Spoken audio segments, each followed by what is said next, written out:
it's the story that old buildings have to tell. It's this sort of like process of discovery that I think is really interesting. And so starting from a blank slate isn't really, it wasn't something that I was particularly passionate about. Welcome to Dirt NC, where we talk all about the places and spaces of North Carolina and the people who make them awesome. I'm your host, Jed Byrne. Throughout my career in real estate development, finance, commercial brokerage, engineering, and construction, I have covered just about all facets of the real estate and land use ecosystem. This show is an opportunity to not only share what I've learned with you, but to also introduce you to my friends who are doing truly transformative work and sharing their stories. With each episode of Dirt NC, my goal is simple. I want you to walk away learning something new about land use. I promise to keep it simple and straight to the point. If you ever have any questions for me, feel free to reach out on Twitter at OakCityCRE. Now let's jump in. So today I had the chance of speaking with Meredith Kirkpatrick, who is an architect and partner at Maurer Architecture. Meredith is a Raleigh native who lives near downtown with her family. She is passionate about adaptive reuse and historic preservation and has a deep appreciation for the ways that architecture and design impact daily life. Meredith is a partner at Maurer Architecture and enjoys working with local businesses to reimagine existing buildings. Meredith's work is primarily focused around hospitality, and she moonlights as a culinary enthusiast with a specialty in taste testing complex carbohydrates. So Meredith and I actually had the chance to work together on a project which we'll discuss in the episode, but at the junction at 5 Points at 1501 Sunrise Avenue. And in this conversation, we talk all about kind of how design is all about people and community, and there's a very clear thread in her life and in her work through those concepts. She talks about growing up in Raleigh and returning to Raleigh, and of course we talk about all things adaptive reuse. I really enjoyed this conversation. I think you guys will have a lot to learn from it. So, as always, we're going to start off with 2 truths and a lie. I always thought that I would become a social worker. Okay. I used to work in a diner, and I have 3 degrees from the same school in the same field. 3 degrees. Okay, so in reverse order, what are those 3 degrees? The degrees don't have to come in reverse order. I'm taking the comments in reverse order. This isn't like a side of the road test. So let's see: Bachelor of Environmental Design and Architecture. Okay. Bachelor of Architecture, Masters of Architecture. Okay, so we got design and architecture, and then where was the school? NC State. NC State. So local. Okay. Now, I would assume they have all of those degrees in programs, so that seems plausible. What was your position at the diner? General manager. General manager. Is that a diner that still exists? Yes. Is that a place we would know? Yep. Can you mention what it is? Early Girl Eatery in Asheville. Early Girl Eatery. Okay, I've been there. Very cool. Okay, and I think you have some history in Asheville that I've heard about, so I think that's plausible. And that was actually one when my parents came down to visit us one time. That was like my dad's like, we got to go to this place. Oh yeah. Yeah. So and that's from Maryland. So that place I think has a good solid reputation. And then social work. How or why? I don't know a ton of social workers, and I don't know when or how that kind of comes to be. But that was not what I was thinking about when I was a child. Yeah. So how did that come into be? Well, I was always really interested in people. And I knew a social worker growing up who I just thought, their work, their line of work seemed like, they got to talk to people all day and work with people, helping them solve their problems. And that was always something that really resonated with me. Interesting. Yeah. I think that's, and knowing what you do now, and one of the things that I get excited about with real estate is how it impacts people. Yeah. And so, I would guess that you could bring that desire to work with and help and benefit people into the work you do. So social work, did you want to go to NC State when you were growing up in Raleigh? I didn't really, actually, my parents both went to UNC, so they were always pushing for me to go to UNC. Was that hurt feelings when you went to NC State? Yeah, my dad has always been pretty good about balancing his love for academics with his love for sports. And NC State was always, it's closer. I grew up in Raleigh. Yeah. And so we spent a lot of time going to like gymnastics meets or just sort of like off So my dad was a little bit more okay with it. I think it kind of hurt my mom. It's funny. So my wife and I met at UNC, and so we try and take our girls to.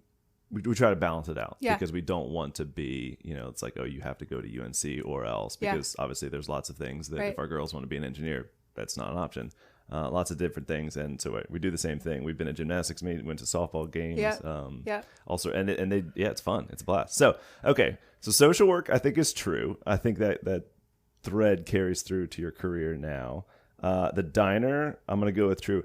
The degrees thing, I don't think is true, but I'm trying to figure out, is it 2 degrees or like 4? Like I feel like that's like a pseudo truth, but I'm gonna go with that. So is that your truth? Is that your lie? It's not my lie. That true. Okay, so that's true. All right, you got me. When you were now, I don't recommend it. Okay. I don't know that this is like the plan that other people should pursue, but that is true about me. Okay, so 2 bachelor degrees. So that's right. A double major, I guess. Not exactly. So architecture, there is a 4-year degree in architecture, which is not your professional degree. So different schools do it in different ways. At NC State, in order to get to be eligible for licensure as an architect, you have to get an additional 1 year. It's the Bachelor of Architecture. It's an additional year to your 4-year degree, which makes you eligible to become a professional. And so that's not a master's. So then I went back and got a master's of architecture, which you didn't need, but you want to. That's right. Okay. Desire. Okay. So then what was the lie? Social work, actually. You did not want to be a social. You had me. Okay. Yeah, so I was fooled. So what did you want to be? I always wanted to be an architect. Really?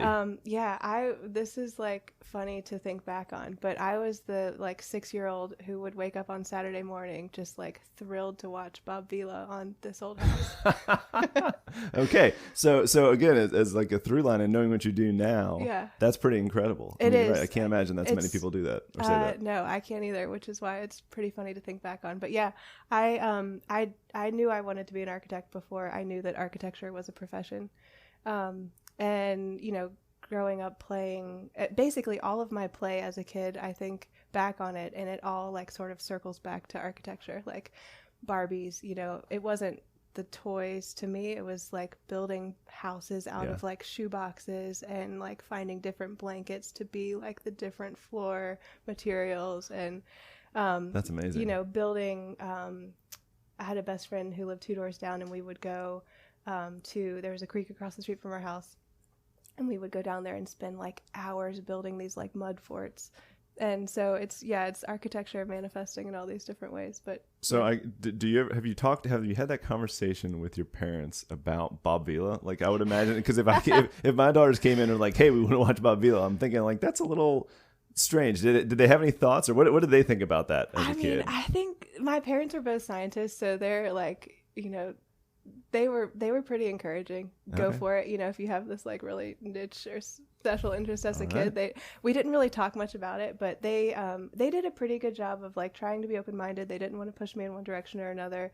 But they realized, I think, over time that I was pretty serious about it. And so, like late 90s computer software, like architectural software was pretty new. And somehow I ended up with this like CD-ROM copy of, I think it was called like 3D Home Architect.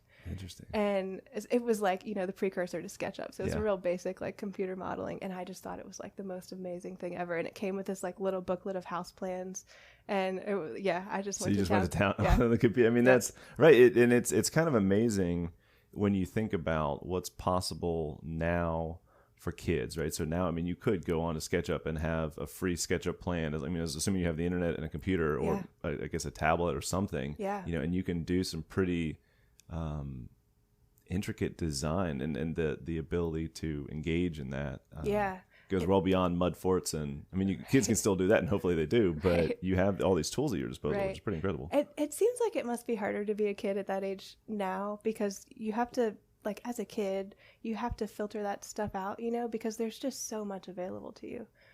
And it's a paradox of choice kind of thing. It is, yeah, totally. Well, we won't get into how to raise kids, because I have no idea how to do that. But that's a different podcast. Right.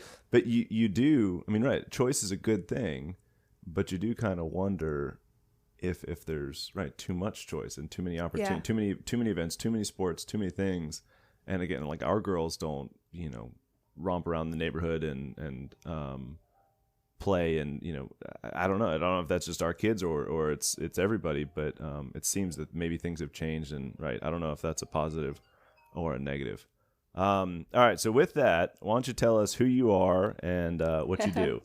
Well, the part that I said, maybe this is why the social worker part of that was so convincing, because what I said about social work is true, except I apply that to architecture. Okay.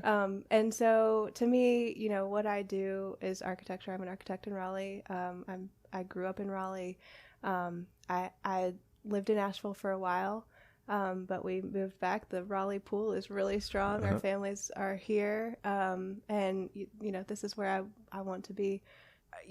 Architecture to me isn't just about the buildings. It's really about the people. And I think that's what makes it such a, dynamic, interesting, long-term career, is that basically I do something different every day. I'm talking to different people, and it's almost like an immersive experience for me, working with let's say it's an owner of a boutique hotel, and their experience, or what they want their experience to be, or the guest experience to be, is really, the project is about them, and it's about that. It's not about me as an architect. And of course, I'm an important part of the project, but the projects are about the clients and about their businesses and what they want to share with the world. So to me, architecture is sort of a social exercise.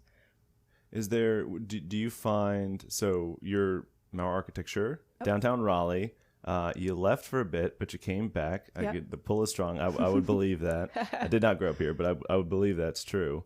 Have in your design journey, how do you, because again, hearing you say that, to me, that makes a lot of sense. My sense is not every project has that same alignment with people necessarily, and not every owner or client has that. So is it you seek out clients that align with that, or you work on project? How does that?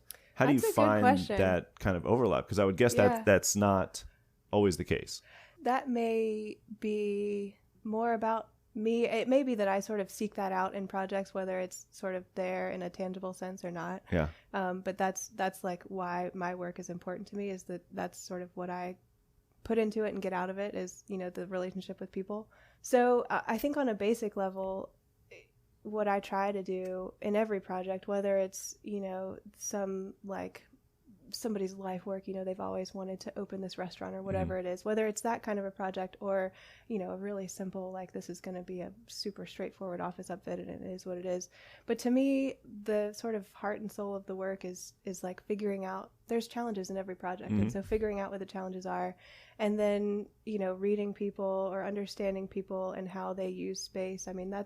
That's really, I think, where architecture gets interesting, is how we as architects respond to the way people use space. It's not us coming in and telling people how they need to use the space. I think the first goal is to understand sort of innately how people do use space, and then applying those ideas. Of course, there's sort of a formative role that the architect has in sort of laying out how people will use a space. But I think seeking out that sort of element is something that I do no matter what the project is. Yeah. I can only compare it to my experience. In engineering school, we didn't really talk about clients or people. Or, it was like the math. And so how much of your process now was impacted by school, or is that, an interpersonal thing, or your lens through looking at projects, or where does that come from? Yeah. Well, it's interesting. I've been thinking about school a lot recently. We have some, newer staff that have just recently come from school. And so talking to them about how some of them have come from NC State, talking to them about how NC State has changed has been really interesting. But my experience in school was similar to what you're describing. The client was sort of an abstract idea that we didn't talk about very often. And honestly, this is why, this combined with the fact that I graduated during the Great Recession, is why I sort of, took some time away from architecture. I lived in Nashville for a while and did sort of adjacent work it was design work. I also was the general manager of a diner, which I think also I just, that was a time that I spent sort of thinking like I'm exploring other career ideas, but really it all circles back to architecture. I mean, hospitality is something that's always been really important to me. I learned a ton. John and Julie were amazing owners of that restaurant. And I honestly, I think about my experience there like every day in my work today. So was you grew up in Raleigh, and we'll talk about that here in a second, but well, let's talk about that. So what was it like growing up in Raleigh? What were some of your favorite memories? And then talk about what brought you back. Yeah, growing up in Raleigh was a different place when I was a kid. A lot of what I did was outside. I wasn't in downtown growing up. Mm-hmm. I lived in a neighborhood, and I spent a lot of time outside. I played soccer. So some of my childhood time was spent in places that I visit again today as an adult. The Castle, what was Castle, Mm-hmm. soccer fields. Spent a lot of time there. But honestly, most of my childhood was outside building mud forts, and we would drive to town over to see a rodeo on Tuesday nights as high schoolers in the summertime. Right. So it was a lot of like finding things to do that were outside and spending time. So it was. A lot of my memories aren't about like downtown or about like buildings or spaces that I was in town. It was sort of the like childhood out and about. Yeah. And so then when you left, was that a desire? Like did you? How did you feel about leaving? Did you want to leave? Did you feel the excited. need to leave? Yeah, I felt like I needed to just like see what it was like out in the world. Now I didn't go far. I haven't left the state. Yeah. But yeah, I felt like I needed to change things up and to sort of revisit that train of thought. So I graduated with my 4-year degree in 2008, 5th year in 2009. Nobody was building and nobody was hiring architects out of school. And in school, I had this experience of like, you're doing the work. I thought the work was just amazing. It's something I'd always been interested in, and like exploring how to build, how do buildings come together? How do spaces come together? But there was never this like personal connection. And so I got closer and closer to graduation, and I didn't feel like a real, I liked the work and it was interesting to me, but I didn't feel like a pull to it. And so it felt like sort of this time of transition where like, yeah, I'll check out another place to live. I'll check out another profession. I'll check out maybe some adjacent professions. Was that feeling or lack of feeling surprising to you?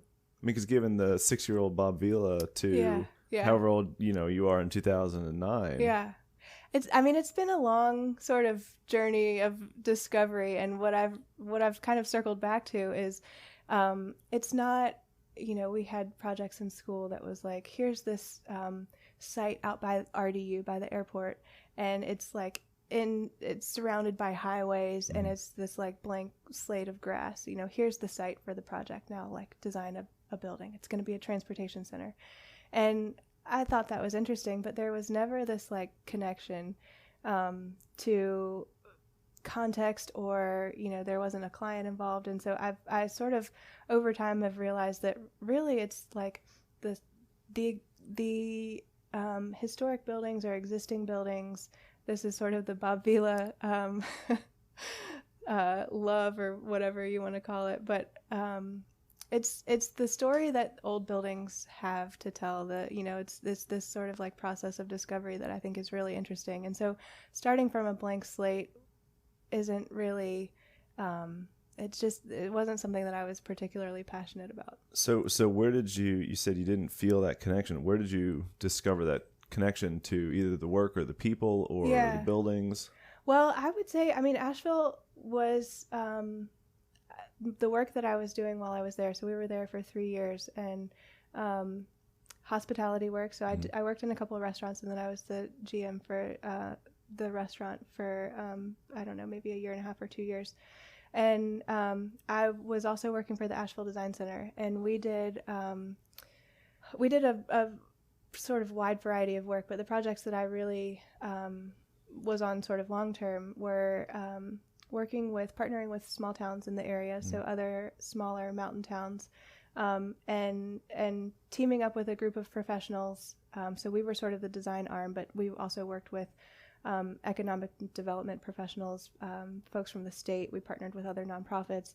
And the goal was to sort of work with the towns to identify significant revitalization efforts and sort of how to prioritize those. And so the end result of those projects would be a document that was basically, a sort of guide for the next 5 or 10 years, and it would cover things from where's the best location for your downtown farmers market and why. And, so we'd end up with this map, a list of recommendations. And it was a lot of listening and a lot of you go into small towns and people a lot of times have been there for generations. Their families have been there, and there's a lot of heart in the area. They have a lot of just connection to the place. And I started realizing that architecture wasn't about designing a building in a vacuum. It's about the people, and these people have really strong connections to their place and to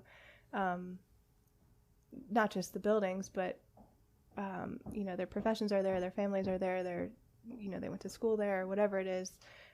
So it was sort of connecting with people in these towns and doing a lot of listening and sort of filtering that into these reports or recommendations for town improvements. Yeah. And that's where I've started to feel like I started getting drawn back into the architecture Started making world. sense again.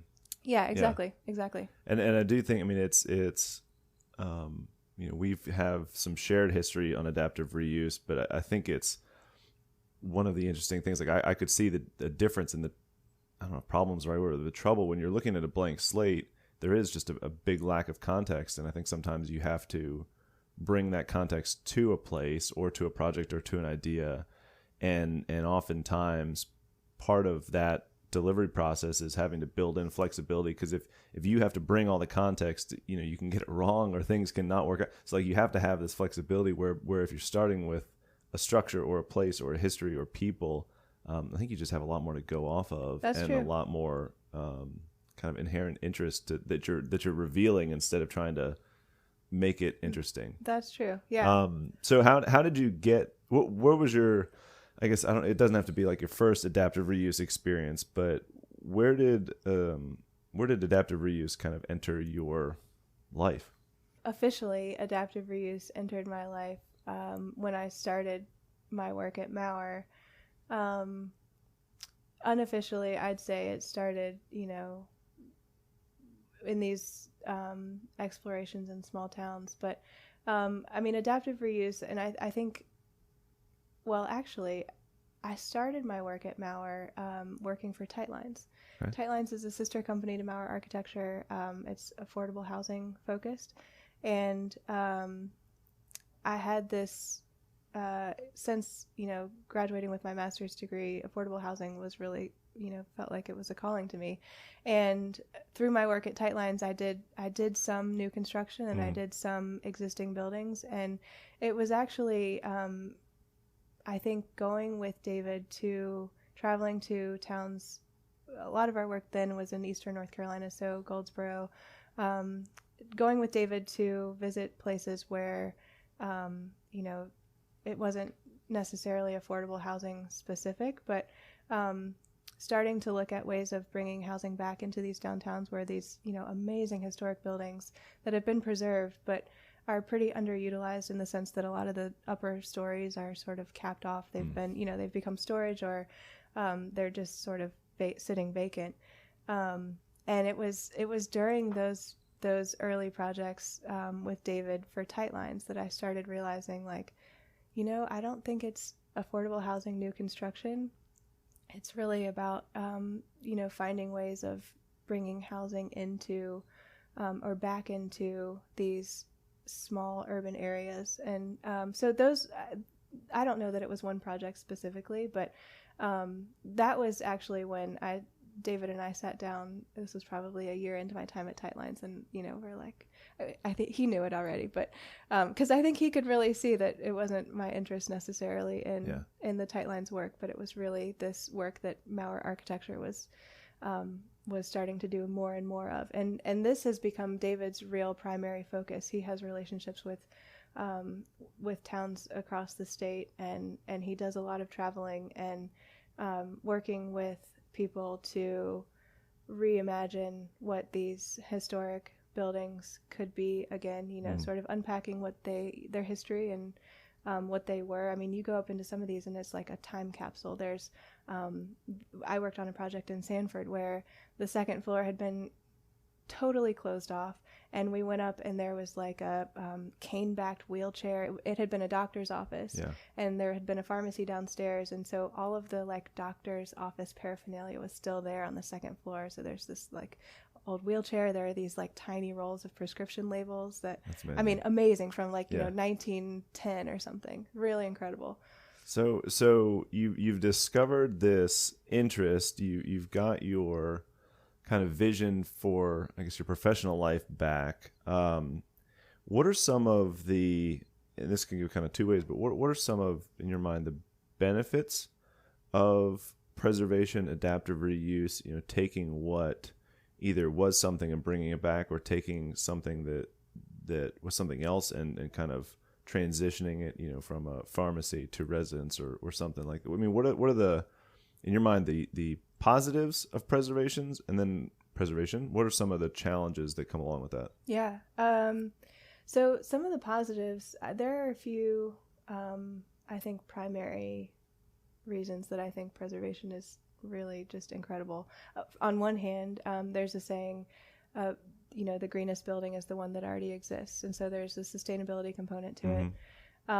There is, sort of the urban perspective that, a lot of historic buildings that still exist today were built during a time when, there was no air conditioning, and so natural ventilation was really important. And so, there's big windows. People depended on natural light, things that, I think can be sort of taken for granted today, but are really important. And especially, throughout COVID, we've learned that these sort of basic principles of natural ventilation, natural light, like these are really important to just basic human health. And always have been. Yeah, right, exactly. And during 50s, 60s, 70s, air conditioning was new. There was this it was real modern, and it was this new idea that we don't need natural ventilation. We have air conditioning now. And so a lot of the buildings were sort of closed off. Yeah. It's like big windows actually make buildings really hot in the summer because there's too much sunlight. And so what we need to do is put a false facade over all the windows. So sort of rediscovering these basic principles that I think make it's better for individual human health. It's also better for urban experience and urban health. Buildings, historic buildings were built in a time when public transportation was a really important part of everyday life.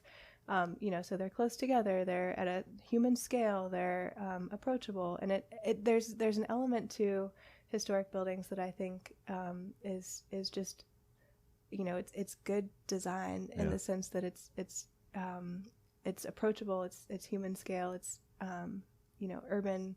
The urban environment is sort of made up of these buildings and these spaces. And so what are some of the challenges that come, or that you've experienced when working in these buildings and spaces? Buildings that are old have had, many different, a lot of times many different occupants, and they've served many different purposes, and over time people like to make their spaces their own, and so buildings change. And I think that's part of the beauty of it, is like you're going into this building that people haven't been in 50 years, and like, what's happened? Wildlife has taken over. There's now a tree growing through the floor. And so one of the main challenges is that you never really know what you're going to get. And, you may come into a building that has, carpet down or layers of flooring, and there's, drop ceilings, and you're like, okay, this obviously all needs to come up, but you have no idea what you're going to find once you start to get into it. And so, I think that's part of the fun of it. It's also a real challenge, especially to, people that may be doing it for the first time. New building owners may not be like serial developers. They may be they inherited, their family's pharmacy that, Yeah. had been owned forever, and they're like ready to sort of breathe new life into it. And they're like, this is all new. And I think it can be kind of shocking for people that are doing it for the first time. Is there, with that, I mean, because that's, I think you don't know what you don't know. And it's I would imagine it's a pretty deep process of discovery, and it's kind of, it's like peeling the onion. So is there any advice to people who are interested in pursuing a project like this? Yeah. What would you suggest? Go for it, and go for it with an open mind. I think part of the unpeeling these layers of the onion, that's part of the fun. I think going into it knowing that it's going to be hard and that there will be surprises, and knowing that you'll need to sort of be nimble and willing to sort of adjust your expectations as you go. Yeah. But the surprises aren't always bad. We did the Death and Taxes building. Mm-hmm. If you remember, it had this like real brutalist 70s facade. The first floor was, I think it was the bank at that time, and they were using the upper floors as office space. It was pretty dark up there, but David tells the story of going up, and they're walking through, and he sticks his head out the third story window, and the historic building facade is still there.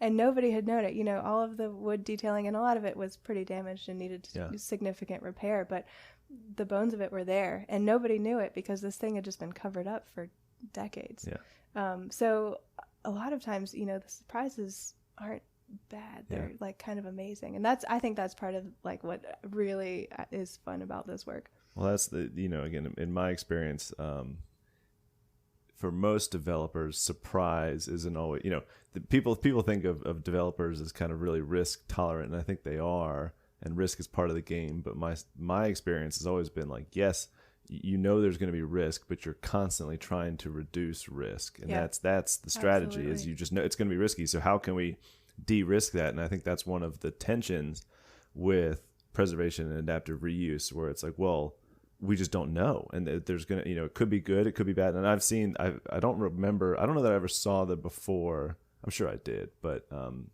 I've seen pictures of the before and after of Death and Taxes, and it's incredible. I mean, it's crazy. So I can't imagine, kind of peeking behind that layer and just saying, "Holy cow, look at what we found." Absolutely. Now, I will say, this is one of the reasons I think historic tax credits are really important, and it's important that they continue to be available, because historic preservation projects are really expensive. Yeah. Because a lot of times it really is cheaper to just take out all the old windows and put new ones up.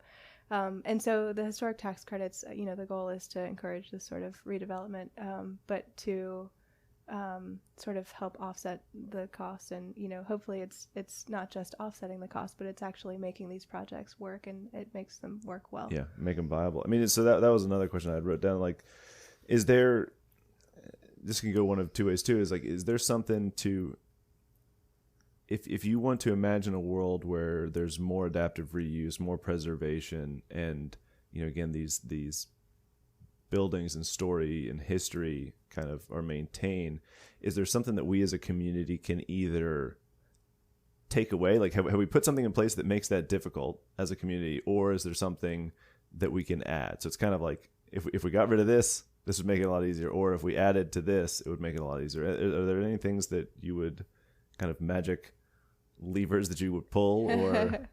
I mean, the historic tax credits really are the big one. The UDO has done some good things for Raleigh. It makes it there's not a lot of talk in the UDO in the initial version about existing buildings, and so I think shaping policy in a way that makes existing buildings, that acknowledges that existing buildings are important for cities, and a building already being in place a lot of times it really not only is good for sort of the urban environment, but it makes projects work.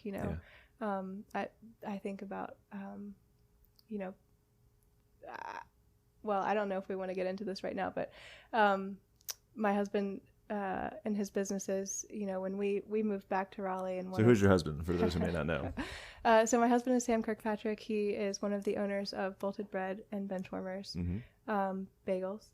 And when we moved back to Raleigh, one of the goals was not just for me to go to grad school, but for him to open Bolted Bread. Mm-hmm. And that project wouldn't have been possible if not for the building that they're in.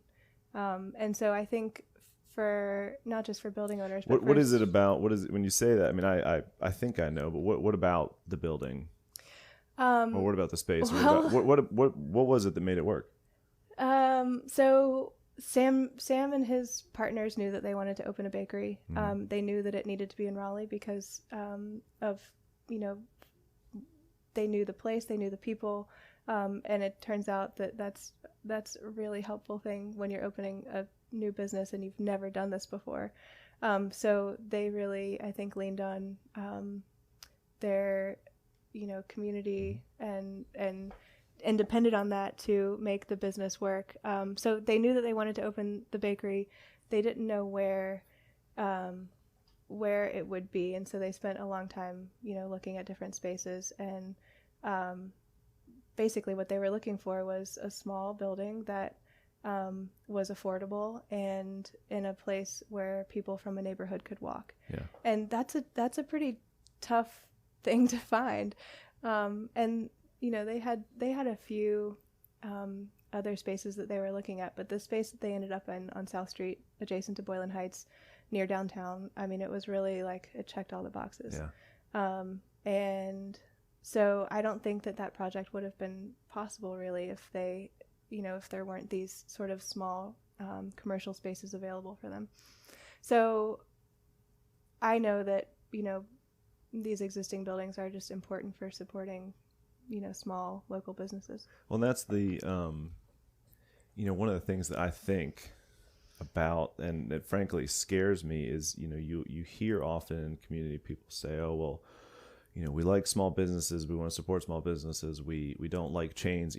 It's just why have one more of, this chain or just something that's not based in Raleigh or that's not Raleigh.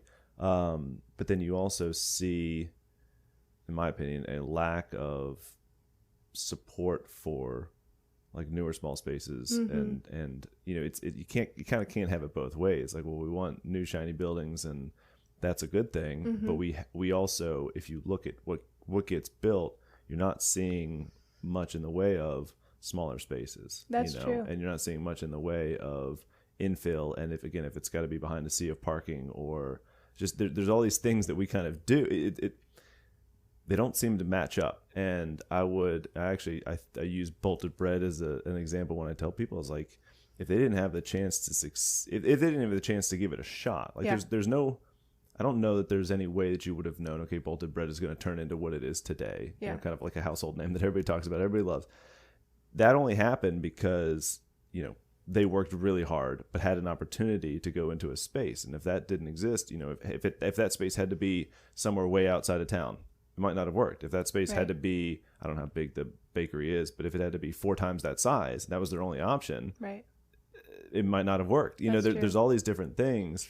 And so, it frankly scares me from an economic development perspective of if we don't have the ability to kind of seed and, I don't know what the word is, but start these businesses and give people the opportunity to try something. Yeah. And if it succeeds, grow, and if it doesn't, that it doesn't kind of destroy everything, right? I mean, if they had given it a shot and it didn't work, and they didn't have the chance, and that just completely knocked them out of business, so that they never tried anything new. Right. I mean, that's terrifying. And not just Sam, because I like Sam and know him, but like there's 100 of people like Sam. There's the gal doing, I don't know, custom shoe designs, or there's all these different entrepreneurs that we talk about in Raleigh and you hear about. But if we don't have a place to kind of grow those opportunities, I don't know. I fear for what might happen. Yeah.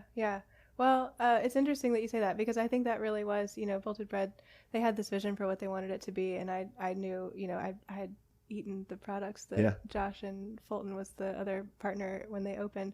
I'd eaten what they had made, and, I knew that it was amazing. But I think that their perspective was like, let's see how this goes. We're going to put everything we have into it, and we'll see how it goes. I mean, and that's right. I think maybe it's not intangible, but you brought up the importance of community, right? It's not just, or my sense is it's not just, hey, from a customer base, but hey, if you have attorneys in your community, right? Hey, we've got this legal question. What should we do here? Absolutely. We've got this marketing question. Or we've got this. I mean, just having your network able to engage with you as a small business, I would imagine, is crucial. Oh, yeah. And so again, that we're talking about a building, but that building not being physically located where it was. If you had that exact same building 20 miles outside of town, could have drastically changed the trajectory of that business. Absolutely. And I think that's also the impact that urban environments have. It can be harder to make something work when you are the only thing of your kind, and you're in sort of a you're not in a collective, you're on an island group, but you're out on your own. It's interesting. Okay, so with that, let's transition into the next project and where we met. So you and I interacted for the first time at 1501 Sunrise, which was a project I was working on that, again, and why I wanted to have this conversation is like, I remember walking in, I remember seeing the little building, for the first time, and I had no idea what it was or what the story was, but I was just like, man, one, this is cool, and think about if there was a little bit of investment, what it could become. And I didn't, and people asked me, and this, I probably failed in my job a little bit because I never had a really good answer. I thought, what is this space going to be? Who's the eventual user? And, we're talking about an 850 square foot brick building built in the 30s, on this dead end road next to train tracks. And people would ask, and, we had to pitch to investors, and they say, well, what do you see this being? And I always said, I don't know. And I think that's part of the draw is I don't know what it's going to be. I just know that there's a lack of these small spaces. There's a lack of these kind of interesting, nuanced, not historic, but, 100-year-old spaces. And with it being the size that it is, the opportunities, like what it could be, the options were kind of limitless. And I was like, so I don't know what it's going to be, but I know it's going to be something cool. So tell me a little bit about what you guys saw in that space and what it's going to become. Yeah. So 850 square feet. It's really, it is not big. Yeah. It is going to become Bright Spot Donuts. They are planning to open, in the next few months. Construction is wrapping up, and this is a partnership between 5 people that are currently involved in benchwarmers, and it will be a donut shop. I'm really excited for this to come together. It's been under construction for a while, and with all of the challenges that have come with construction projects this year, it has been. It's a lot of restaurant equipment, and it's in a really small space, and so that brings challenges of its own, and it's a new partnership too, so there's a lot of just excitement about this. This is sort of it's just the beginning, and figuring out what this thing will become. It's only just starting to unfold. Right. And that's, again, you talked about being a taste tester. I'm fortunate. I don't know how many people have had the donuts. I'd like to think it's not a ton. But I was at least one of the original, one of the first. And, right. So I've had it. It's amazing. I cannot wait for the shop to open. And again, I think it's just exciting to see, from my perspective, from the real estate side, if you get to see somebody walk in with an idea, and those guys we're talking about, hey, this is what we'd like to do, and kind of casting the vision, and then you get to see it really happen and understand how it all works. And again, it's a small space, it's a walkable space, it's got character, it's in the middle of a neighborhood, which is fantastic. And again, there aren't that many opportunities. It's attached to another, office building, so you've got some tenant diversity, you've got a bunch of outdoor space. But how did you started?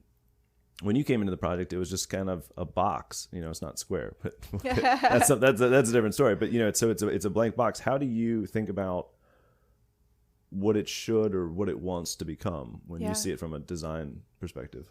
Well, this project, because it's so small, I think on one hand you might look at a small project and think, well, it's small, so it's easy. But it's actually a lot harder, I think, when you have really significant spatial constraints.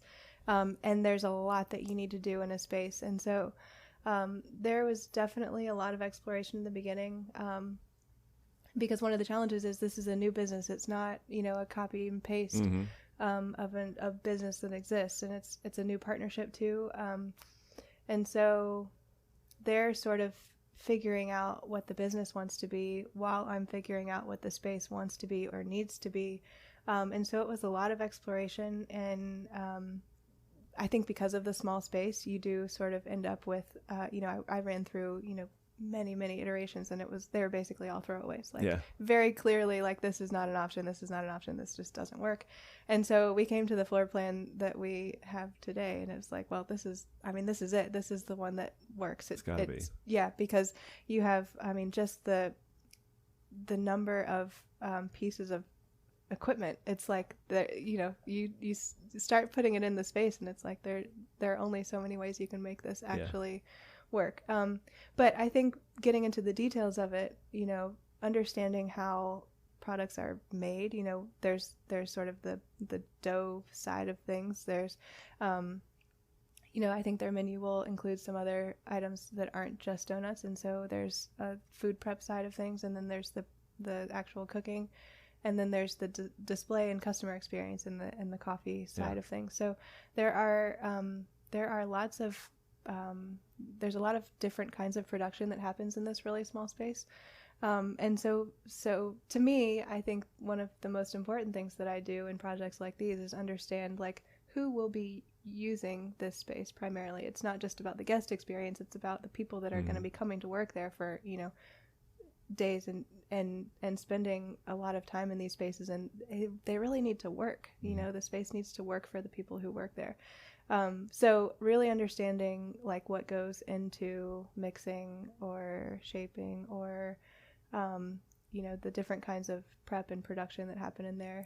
That's really that's where I get excited, and honestly that's where I said I think about my work at the diner all the time. It's during projects like these where it really is helpful to understand how restaurants move. Well, it's funny, right? I hadn't thought about that till you just mentioned, but right, you do have I don't know if it's empathy or that you can relate, but it all ties, one, not just to your experience, but to people and kind of thinking about people and caring about people, because you have to understand, right? You've got 850 square feet and you've got 700 square feet of equipment, right? And you've got 4 people in there, plus the 3 or 4 customers or 1,000, people out the door, all this stuff. And it's got to work. And at the end of the day, it is an experience for people. And right, it's a building, it's bricks and it's concrete and stainless steel and flooring and lighting, but all that is kind of worthless without the people element. And so it is amazing how it all just ties together in this tiny little space. I remember this may have been